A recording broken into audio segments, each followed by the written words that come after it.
शाम 5 बजे की हर बड़ी खबर देख रहा है इंडिया मेरे साथ। नमस्कार, आप सभी के साथ मैं हूं मलिका मल्होत्रा और आइए करते हैं आज के शो की शुरुआत। लोकसभा में भले ही anti paper leak bill pass हो गया, लेकिन राज्यसभा में उस पर अभी घमासान जारी है। हालांकि विपक्ष एंटी पेपर लीक बिल के समर्थन में है, चर्चा कर रहा है, लेकिन इस दौरान सत्ता पक्ष और विपक्ष के बीच तीखी बहस छिड़ गई। राज्यसभा में नेता प्रतिपक्ष मल्लिकार्जुन खड़गे ने गृह मंत्री अमित शाह की जिम्मेदारी से लेकर मनुस्मृति जैसे मुद्दे उठाकर सरकार को घेरा, तो सत्ता पक्ष की तरफ से विपक्ष के कई बयानों पर कड़ा एतराज जताया गया।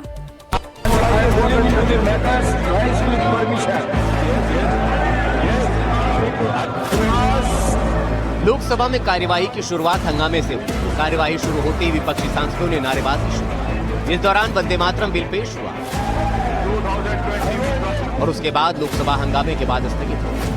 लेकिन राज्यसभा में सत्ता पक्ष और विपक्ष में जमकर गर्मागर्म चर्चा। My humble request would be that the bill may be received and responded to with the same spirit as it is being brought. Paper leak रोकने से जुड़ा बिल आज राज्यसभा में शांति के साथ पेश हो गया, लेकिन बिल पर बहस बढ़ती चली गई तो गर्माती भी चली गई। पीएमओ में राज्य मंत्री जितेंद्र सिंह ने बिल रखते हुए कहा कि पेपर लीक को रोकने के लिए सरकार ने पहले से सख्त प्रावधान किए हैं। 33 साल तक जो ये काम ना कर सके वो आज अंजाम होने जा रहा है, लेकिन मुझे यकीन है इस देश में कुछ ऐसे भी कुछ बुद्धिजीवी थिंकर होंगे जो इसका भी आकलन करेंगे कि 33 साल वो क्या कारण थे जिस कारण से ये बिल ये नेशनल टेस्टिंग एजेंसी स्थापित ना की गई। वो कौन से वेस्टेड इंटरेस्ट थे, वो कौन से मैनेजमेंट कोटा थे। बिल पर राज्यसभा में विपक्ष के नेता मल्लिकार्जुन खड़गे ने कहा कि ये बिल देश के युवाओं की जीत है और सरकार को मजबूरी में ये बिल लाना पड़ा। हालांकि इसे लाना ही काफी नहीं है, ये मजबूत नहीं दिख रहा है। राज्यसभा में मल्लिकार्जुन खड़गे के बयान के दौरान तब हंगामा हो गया जब उन्होंने पैलेट फायरिंग में छात्रों के घायल होने का मुद्दा उठा दिया। कहा कि एक दिन विपक्ष आपको एसी कमरों से खींचकर जनता के सामने ले आएगा। इस पर राज्यसभा में नेता जेपी नड्डा ने सख्त ऐतराज जताया। लेकिन मेरा निवेदन है लीडर ऑफ ऑपोजिशन से कि वह तर्क के साथ भावावेश में ना आए और भावावेश में ऐसे शब्दों का प्रयोग न करें जो असंसदीय है। राहुल गांधी की तरह मल्लिकार्जुन खड़गे ने भी फायरिंग के लिए गृह मंत्री अमित शाह का नाम घसीटा, उनसे बयान की मांग की। आपके लोग आए, सादे कपड़ों में छात्रों को पीटने वाले लोग कौन थे? दिल्ली पुलिस किसके अधीन है? सीआरपीएफ एंड रैपिड फोर्स किसके आदेश पर काम करता है? इस पूरे घटनाक्रम का सर्वोच्च सूत्रधार कौन थे? कौन थे? अच्छा, मुझे मालूम नहीं। देश इन सवालों का जवाब चाहता है। अगर गृह मंत्री इनके जवाब नहीं दे सकते तो उन्हें इस्तीफा देना चाहिए। पेपर लीक बिल पर राज्यसभा में बहस तब हंगामे में बदल गई जब विपक्ष के नेता मल्लिकार्जुन खड़गे ने मनुस्मृति का मुद्दा उठा दिया। खड़गे ने मोदी सरकार को पिछड़ा और दलित विरोधी बता दिया। इस पर सत्ता पक्ष की ओर से घोर आपत्ति जताई गई। हम सब लोग जिम्मेवार सदस्य हैं। मेरा निवेदन है कि जो उन्होंने कहा है, जहां तक मेरी पूरी जानकारी है, ये तथ्यों से परे है। बोला सर, मैं कहना चाहता हूँ विलियम जोन्स से पहले की अवेलेबल नहीं है सर, उससे पहले की दर्जनों किताबें अवेलेबल है, मसीह आलमगीर अवेलेबल है, शाहनामा अवेलेबल है, जहांगीरनामा अवेलेबल है, तजुके बाबरी अवेलेबल है, फतवा फिरोज शाही अवेलेबल है, तबाकत नासरी अवेलेबल है और सूर्य सर अवेलेबल है सर, मगर वही अवेलेबल नहीं। इसीलिए मैंने कहा I want authentication from original text और ये अंग्रेजों का कोई टेक्स्ट अवेलेबल नहीं है। ब्रिटिश टाइम से पहले का कोई टेक्स्ट अवेलेबल नहीं है। मेरा एक व्यक्तिगत अनुरोध है sir, please I will come back to you. माननीय लीडर ऑफ अपोजिशन ने स्वयमेव नहीं बोला है, एक्सटेम्पोर नहीं बोला है। उन्होंने अपने समर्थन में परिमल प्रकाशन पब्लिकेशन नाम है और ये किताब इनके कार्यकाल में छपी है, चल रही है, प्रतिबंधित नहीं है। तो अगर ये दिखा रहे हैं तो गलती इनकी है। इस पूरी बहस के बाद राज्यसभा की कार्यवाही भी 31 जुलाई तक के लिए स्थगित कर दी। Bureau report, NDTV India. Ram Mandir में चढ़ावे और चंदा चोरी के मामले में समाजवादी पार्टी समेत दूसरे विपक्षी दल लगातार सरकार को घेर रहे हैं। सांसदों ने संसद परिसर में भारी विरोध प्रदर्शन किया है। मॉनसून सत्र में पेपर लीक के अलावा अब ये मुद्दा गर्म होता जा रहा है। विपक्ष अब चढ़ावा चोरी का पर्चा लेकर खड़ा हो गया।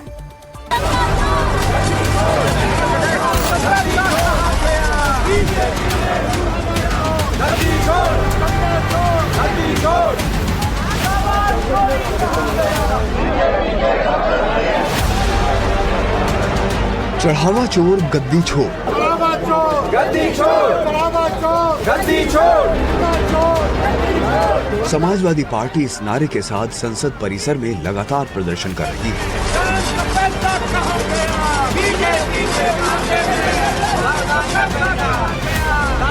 हाथों में पोस्टर है।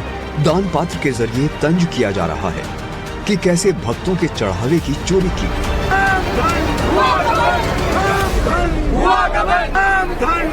विपक्ष ने पैलेट गन का मुद्दा उठाया है। साथ ही चढ़ावा चोरी के मुद्दे पर सरकार को घेरने की कोशिश की।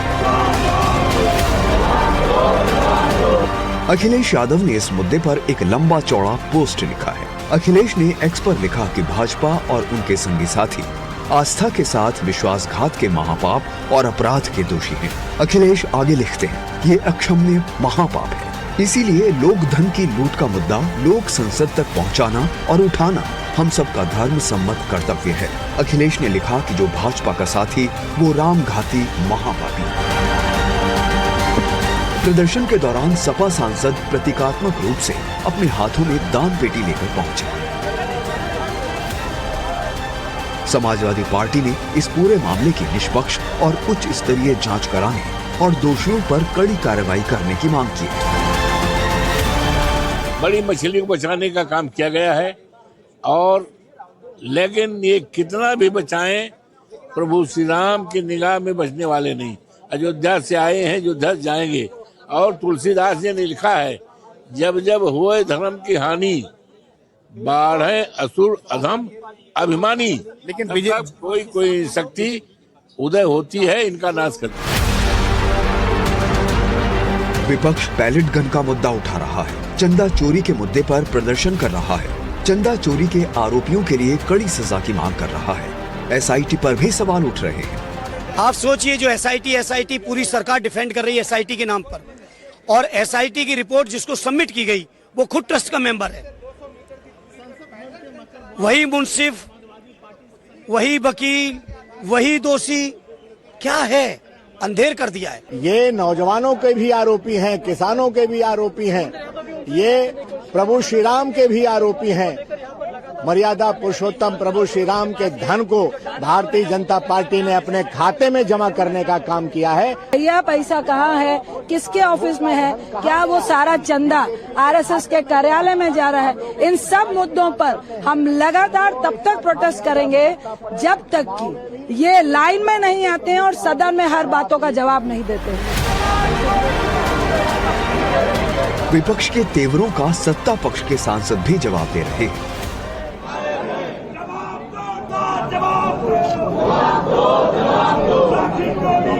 राम विरोधियों को राम मंदिर, राम भक्तों के ऊपर टिप्पणी करने का कोई अधिकार नहीं है। इनके पिताजी कहते थे, परिंदा पर नहीं मार सकता। तो अपने आप को देख, सरकार उस पर काम कर रही है। सरकार ने इतना काम किया है उस पर। अगर कोई घटना हुई है तो उसका ये तब तक इंतजार करें जब तक कि उसका पूरा हल ना निकला है, समाधान ना मिल जाए उसका, तब तक उन्हें वेट करना चाहिए।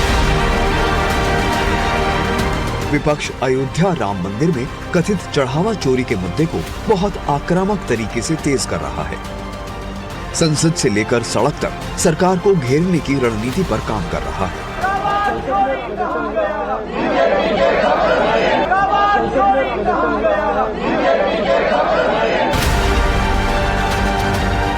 2027 में यूपी चुनाव है। माना जा रहा है कि समाजवादी पार्टी, कांग्रेस समेत दूसरे विपक्षी दल चढ़ावा चोरी के मुद्दे को बीजेपी के खिलाफ सबसे बड़ा हथियार बनाने की कोशिश कर रहे हैं। मंदिर चोरी मामले में सभी आरोपियों को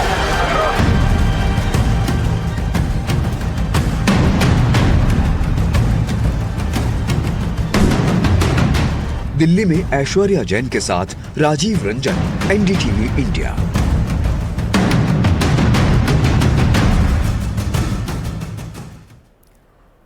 और एक बड़ी खबर, कांग्रेस सांसद प्रियंका गांधी की प्रोफेसर वी कामकोटी पर की गई टिप्पणी को लेकर नया विवाद खड़ा हो गया है। अब देश भर के 215 कुलपतियों, पूर्व कुलपतियों और शिक्षाविदों ने खुला पत्र लिखकर प्रियंका गांधी के बयान पर कड़ी आपत्ति जताई है। पत्र में कहा गया है कि एक प्रतिष्ठित शिक्षाविद की छवि को राजनीतिक बहस का हिस्सा बनाना उचित नहीं है। शिक्षाविदों ने प्रियंका गांधी से अपने बयान पर पुनर्विचार करने की अपील की है। आपको बता दें कि प्रियंका ने प्रोफेसर कामकोटी को गोमूत्र एक्सपर्ट कहा था।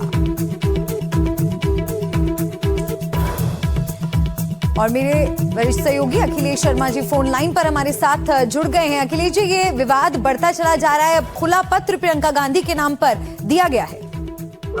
जी हाँ, देश भर के 200 से भी ज्यादा जो वाइस चांसलर्स हैं, पूर्व वाइस चांसलर्स हैं और साथ ही विशेषज्ञ हैं, उन्होंने खुला पत्र प्रियंका गांधी वाड्रा के नाम पर लिखा है।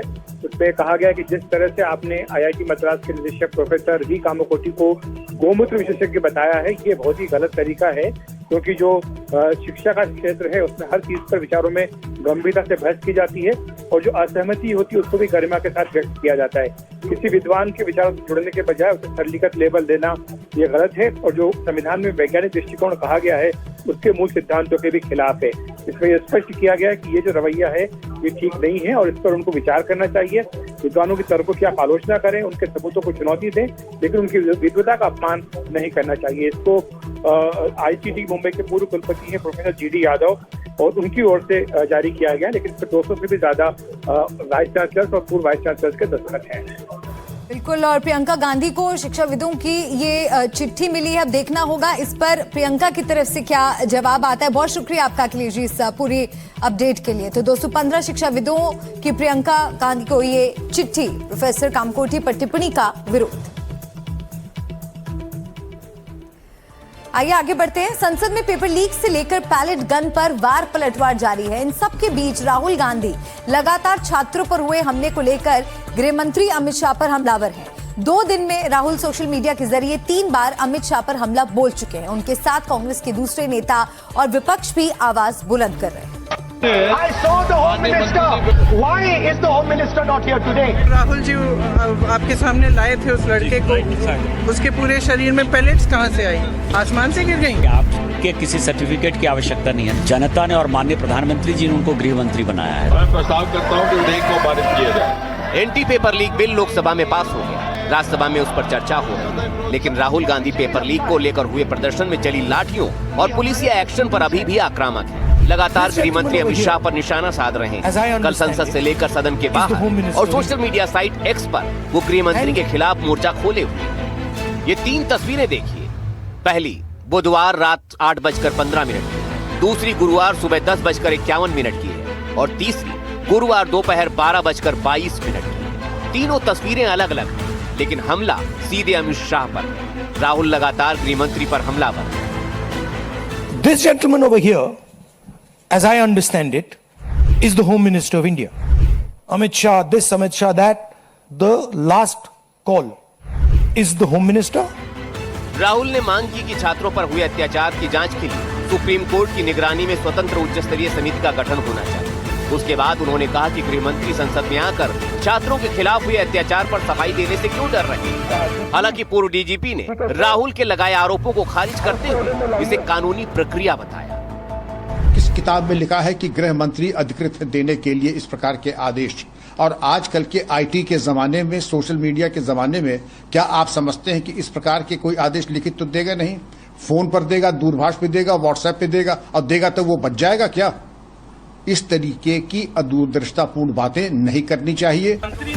लेकिन सियासी वार पलटवार की प्रत्यंचाएं खिंची तो जुबानी तीरों का दौर भी शुरू हो गया। मंत्री ने सदन के अंदर कह दिया कि फायरिंग हुई ही नहीं है और राहुल गांधी झूठ बोल रहे हैं। आप बताइए, तो उस लड़के जो राहुल जी आपके सामने लाए थे उस लड़के को, उसके पूरे शरीर में पैलेट्स कहाँ से आई?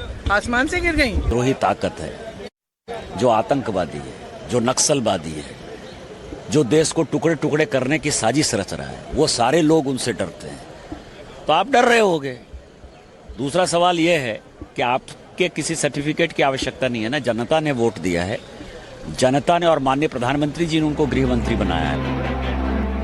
बीजेपी और एनडीए के साथ गृह मंत्री को लेकर संसद में दिए गए राहुल के बयान पर हमलावर तो समाजवादी पार्टी जंतर मंतर प्रदर्शन में हुए पुलिसिया एक्शन में अयोध्या में राम भक्तों पर पुलिसिया एक्शन वाले सवाल उठा लाई। सड़क की भाषा संसद में इस्तेमाल नहीं की जा सकती, उसकी एक गरिमा है। और राहुल गांधी जी जिस पद पर हैं, विपक्ष के नेता हैं, वो जिम्मेवार पद पर हैं, उस पूरे लोकतंत्र की व्यवस्था का अंग हैं। अब राहुल गांधी जी जो सड़क पर बोलते हैं उसी भाषा का इस्तेमाल कर रहे हैं, असंसदीय भाषा का इस्तेमाल कर रहे हैं, तथ्यों से परे बोल रहे हैं, झूठ बोल रहे हैं और उसको सत्यापित भी नहीं कर रहे हैं। सत्यापित करें तो राहुल गांधी जी को क्षमा मांगनी चाहिए इस तरह के अपने अलोकतांत्रिक व्यवहार के लिए। लोकतंत्र के अयोध्या में गोली चली तो मुलायम सिंह ने चलवाई, अयोध्या में गोली चली तो मुलायम सिंह ने चलवाई, और यहां चली तो प्रशासनिक चली। आप देखिए दोहरा मापदंड। बीजेपी ने राहुल गांधी पर झूठ बोलने के आरोप जड़े तो कांग्रेस ने जेन जी को ढाल बनाने की कोशिश की। केवल दिन भर झूठी बातें बोलना, आरोप करना, इससे देश के युवाओं को कुछ मिलने वाला नहीं है। मोदी जी ने देश के युवाओं के बारे में सोचा है, ये नई पद्धति लाई है। मेरा विश्वास है ये बिल पास होगा तो इस नई पद्धति के कारण एक बहुत ही सिक्योर इस प्रकार की परीक्षा पद्धति आएगी और हमारे युवाओं का कल्याण होगा। किस बात की माफी? 21 बच्चे मारे गए राहुल गांधी जी की वजह से, आत्महत्या किया उन्होंने। बच्चों पे लाठियां चली राहुल गांधी जी की वजह से चली। पैलेट गन चलाने का आदेश राहुल गांधी जी ने दिया था या गृह मंत्री ने दिया था? AK-47 बिहार में चली, उसका आदेश राहुल गांधी ने दिया था या भाजपा के गृह मंत्री मुख्यमंत्री ने दिया था? किस बात की माफी? भाजपा माफी मांगे इस देश के युवाओं से। हाँ, इसी नाक के नीचे संसद भवन के सामने पैलेट गन चले और डीएम और एसडीएम और मजिस्ट्रेट ने आदेश दिया है। मूर्ख समझते हैं आप देश की जनता को। मैं भाजपा के मंत्रियों से कहना चाहूंगा कि महोदय ये जेनजी है, ये सब समझती है कौन आदेश देता है, पर्दे के पीछे कौन है, डीएम देता है कि एसडीएम देता है। राहुल गांधी लगातार आक्रामक है। अब देखना होगा सरकार राहुल के आरोपों के प्रहार से खुद को कैसे बचाती है। Bureau report, NDTV India. और अब बात करते हैं एक्ट्रेस और बीजेपी सांसद कंगना रनौत की, जो जेनजी पर दिए गए अपने विवादित बयानों के कारण चर्चा में है। उन्होंने जिस भाषा का प्रयोग किया है उस पर सवाल उठ रहे हैं, लेकिन कंगना अपने बयानों पर कायम दिख रही है।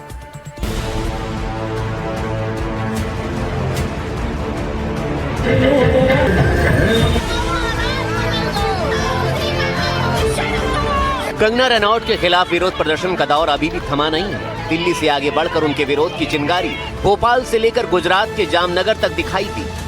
ये तस्वीर भोपाल की है, जहां कांग्रेस की महिला कार्यकर्ताओं ने कंगना के खिलाफ विरोध प्रदर्शन किया। उनके बयान का विरोध कर रही हैं। कांग्रेस कार्यकर्ताओं ने बाकायदा पुतला जलाया और कंगना को नसीहत और संदेश देने की कोशिश की। इन कार्यकर्ताओं का कहना है कि कंगना का बयान शर्मनाक है और महिला होकर महिलाओं के खिलाफ ऐसे बयान सही नहीं है। उन्हें सोच समझ कर बोलना चाहिए। कंगना रनौत को अपनी जबान पर लगाम देना होगा, नहीं तो जिस तरीके का हाल शिक्षा मंत्री का हुआ, उनको इस्तीफा देना पड़ा, इनको भी इस्तीफा देना पड़ेगा। क्योंकि जिस तरीके से ये बदनाम कर रही हैं औरतों को, महिलाओं को, इनको शर्म आना चाहिए। एक औरत हो के एक औरत की बदनामी करना, यूथ की बदनामी करना, ये सबसे गलत चीज है और हम इसका विरोध करते हैं और हम जल्द से जल्द चाहते हैं कि अपना इस्तीफा दें। जो डंडे खा रहे हैं, जो लाठी खा रहे हैं, जो वहाँ भूखे प्यासे पड़े हुए हैं, उन पर इस तरह की भाषा का इस्तेमाल सिर्फ अपनी खिसियाहट, अपनी जो है, जो कहना चाहिए कि पूरी तरीके से बुद्धिहीनता को जाहिर करता है। गुजरात के जामनगर में तो कांग्रेस कार्यकर्ताओं ने कीचड़ में बैठकर और कीचड़ में गरबा खेलकर कंगना के बयान का विरोध जताया। विरोध और प्रदर्शन के बीच कई एक्टर्स भी कंगना के बयान पर आपत्ति जता चुके हैं। एक्टर सोनू सूद ने कंगना के बयान पर कहा कि तौलिए और फिर बयान और उस पर अगर ऐसा कहा है तो बहुत मुझे लगता है कि शर्मनाक बात है, ऐसे नहीं कहना चाहिए था। और ऐसे ही नहीं बोलते कि तोल मोल के बोल। बड़ा ज़रूरी है कि आप सोच समझ के बोलें, क्योंकि जो जनता है वो ही ईश्वर का दूसरा रूप। दूसरी तरफ विपक्षी सियासी दल अभी भी लगातार कंगना के बयान पर उनको घेर रहे हैं, उन्हें सही बोलने की नसीहत दे रहे हैं। सबसे पहले तो कंगना रनावत ने जो जेनजी के बारे में इस तरह के अल्फाज इस्तेमाल किए, गटर फटर, ये सब चीज बिल्कुल निंदनीय है, कंडेमनेबल है। कंगना रनावत को पूरे जेनजी के सामने आकर वीडियो जो निकालते हैं ना, उससे निकाल के माफी मांगना चाहिए पहले। कंगना अपने बयान पर अभी भी कायम है। वो लगातार युवाओं को नसीहत दे रही हैं, तो दूसरी तरफ जेनजी भी उन्हें सोच समझकर बोलने की नसीहत दे रहे हैं। मुंबई से पूजा और जामनगर से दिग्वेश फायदा के साथ ब्यूरो रिपोर्ट, एनडीटीवी इंडिया। आइए आगे बढ़ते हैं। करवा चौथ का व्रत, लंबी उम्र की दुआएं और मांग में सजा वो सिंदूर जिसे भारतीय परंपरा में सुहाग की ढाल माना जाता है। लेकिन क्या हो जब वही सिंदूर किसी पति के लिए मौत का परवाना बन जाए। गुजरात के जामनगर से ऐसी ही दिल दहला देने वाली मर्डर की साजिश सामने आई है, जहां अपने ही सिंदूर के साथ 2 साल लंबी साजिश रची गई और फिर जब सच खुला तो पुलिस भी हैरान रह गई। इस खुदे हुए गड्ढे ने समूचे परिवार से लेकर पुलिस और मोहल्ले वालों के भी होश उड़ा दिए। ये गड्ढा नहीं है, एक रिश्तों के कत्ल का ऐसा डरावना सबूत है जिसके बारे में सुनकर ही कलेजा कांप उठता है। ये एक बीवी की बेवफाई का 15 फीट गहरा जानलेवा सबूत है। कैसे, अब वो समझिए। साल 2024, गुजरात का जामनगर, एक हंसता खेलता परिवार और अचानक उस परिवार से एक शख्स गायब हो जाता है। नाम जिग्नेश मावड़िया। घर वाले परेशान थे, बेटे की तलाश में दर दर भटक रहे।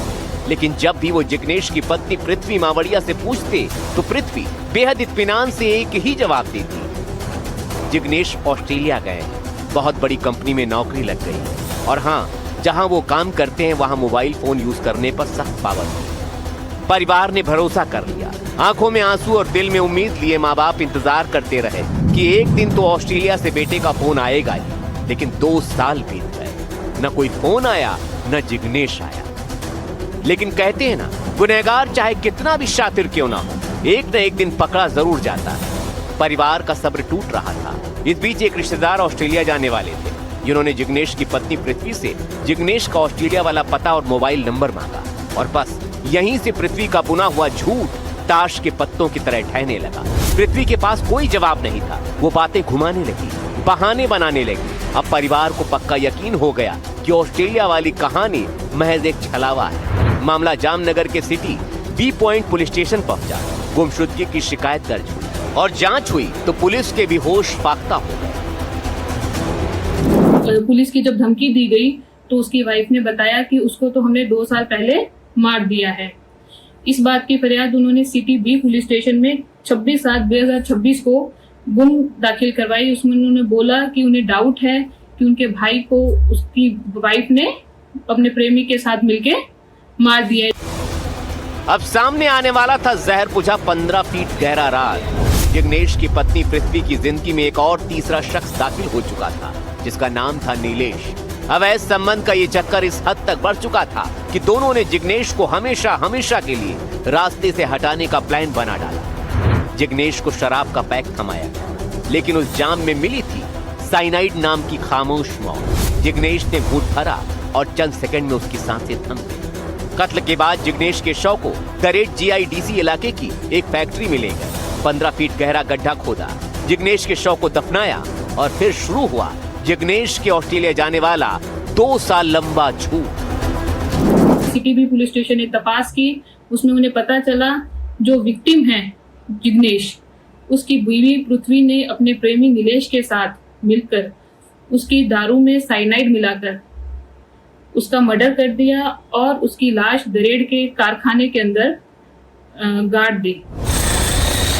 खुदाई हुई तो 15 फीट तक गड्ढा किया गया।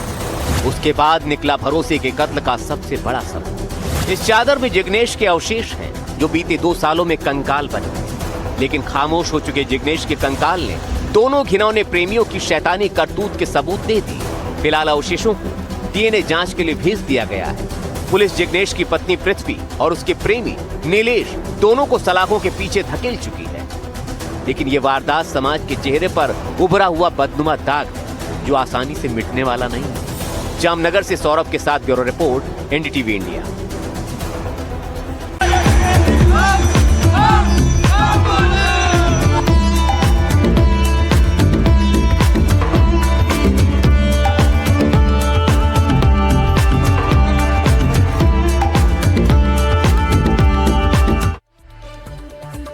सावन का महीना शुरू हो गया है, कांवड़ यात्रा भी शुरू हो गई है। यूपी के सीएम योगी आदित्यनाथ ने साफ निर्देश दिए हैं कि बिना किसी घटना के ये यात्रा पूरी हो, कांवड़ियों को कोई दिक्कत नहीं आए। सावन के पहले दिन काशी में सीएम योगी की शिव भक्ति दिखी, तो इसके बाद गाजीपुर से माफिया के खिलाफ संदेश भी गूंजा।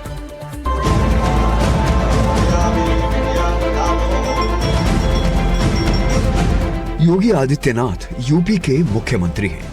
वो एक योगी भी हैं, शिव भक्त भी हैं। सावन मास के पहले दिन सीएम योगी वाराणसी पहुंचे, जहां उन्होंने काशी विश्वनाथ मंदिर में भगवान शिव की विशेष पूजा अर्चना की।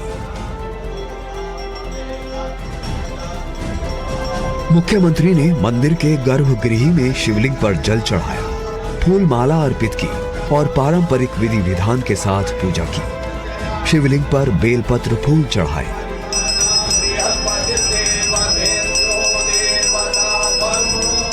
जानकारी के मुताबिक मुख्यमंत्री ने प्रदेश की सुख समृद्धि और शांति की कामना की। सावन का पहला दिन था तो मंदिर के बाहर भक्तों की भीड़ थी और इन्हीं भक्तों में एक थे सीएम योगी। काशी के बाद योगी गाजीपुर पहुंचे। यहां उन्होंने 692 करोड़ रुपए की लागत वाली 268 जन कल्याणकारी परियोजनाओं के उद्घाटन और शिलान्यास के लिए आयोजित एक कार्यक्रम में भाग लिया। इस दौरान उन्होंने मुख्तार अंसारी के गढ़ कहे जाने वाले मोहम्मदाबाद में एक जनसभा की माफियाओं को कड़ी चेतावनी दी। अपराध और अपराधियों के प्रति माफिया और माफिया के संरक्षक दाताओं के प्रति सरकार की जीरो टॉलरेंस होगी। बहनों और भाइयों, ये जीरो टॉलरेंस आज आप देखते होंगे, जब सरकार ने कहा थी माफिया को मिट्टी में मिलाएंगे तो माफिया मिट्टी में मिल गए और माफियाओं को सत्ता का संरक्षण प्राप्त होता रहा। लेकिन आज हम कह सकते हैं माफिया को कोई संरक्षण नहीं मिल सकता और अगर कोई संरक्षण देगा तो उसकी दुर्गति तय है, इसको भी हर व्यक्ति जानता है। सीएम योगी ने कहा कि हमने वादा किया था कि माफिया को मिट्टी में मिलाएंगे तो माफिया मिट्टी में मिल गए। योगी के निशाने पर राज्य की पूर्व सरकारें भी रही। संत शिरोमणि सदगुरु रविदास जी महाराज, रविदास जी के नाम पर बना हुआ भदोई जनपद का नामकरण इन्होंने बदलने का पाप किया। ये सभी पाप समाजवादी पार्टी के खाते में जाते हैं। इन्होंने लूटा ही नहीं, इन्होंने पहचान का संकट ही खड़ा नहीं किया, इन्होंने महापुरुषों को अपमानित भी किया, महापुरुषों को अपमानित भी किया। जो असला लहराते हुए दुर्दांत माफियाओं के लिए उनके सामने नाक रगड़ते हुए दिखाई देते थे, ये वही लोग हैं, याद रखना, ये वही लोग हैं जो लोग माफिया की कब्र में जाकर के फतिया पढ़ते हैं, फतिया पढ़ने का काम करते हैं। सीएम योगी गाजीपुर में थे। उन्होंने कहा कि विपक्षी दलों ने गाजीपुर के सामने पहचान का संकट खड़ा किया था, लेकिन अब नो दंगा, यूपी में सब चंगा।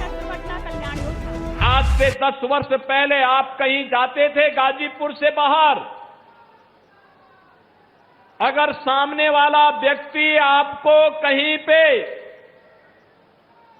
सम्मान देता भी हो लेकिन आपने गाजीपुर का नाम और उत्तर प्रदेश का नाम बोल दिया तो वह 10 कदम पीछे हट जाता था। अब यूपी में नो कर्फ्यू, नो दंगा, यूपी में है सब चंगा। अब यूपी में सब चंगा है, कोई कर्फ्यू नहीं, उत्सव का माहौल है। पिछले 12 वर्ष में प्रधानमंत्री मोदी जी के नेतृत्व में उन युवाओं को एक प्लेटफॉर्म मिला है।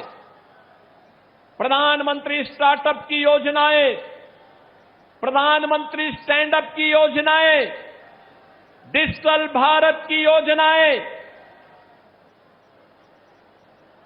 एनईपी 2020 और अनेक ऐसी योजनाएं हैं। और यहाँ पर एक ब्रेक के लिए रुक रहे हैं। एनडीटीवी इंडिया पर खबरें लगातार जारी हैं, बने रहिए हमारे साथ।